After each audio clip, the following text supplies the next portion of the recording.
Next, I wanted to talk about Covey's 4 quadrants of prioritization.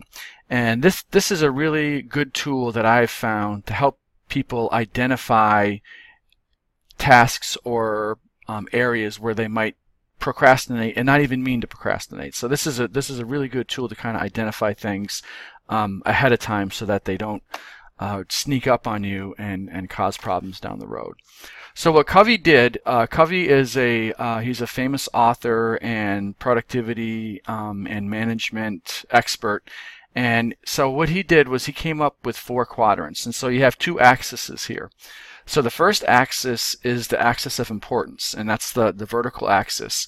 And so the higher up on that axis, the more important something is. The lower down it is on that axis, the less important.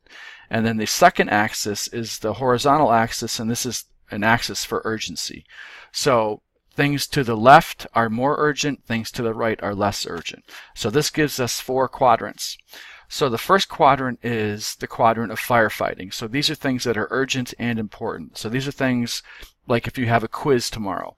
That's urgent. It's coming up tomorrow. You're going to have to do this quiz, and it's important. It's going to give you, a grade that's going to go towards your overall GPA. So you want to do well on that. You want to get that done. So these things we typically don't procrastinate on because they're urgent and they're right there in front of us, and we have to do them and we have to get them done. So those are quadrant 1 things. Quadrant 2 things are things that are important, but they're not urgent. So a great example of this is like a final paper for a class. So let's say it's the first day of class, it's September 7th or something like that, and you have a final paper that's due December 15th, and it's 75% of your grade for a class.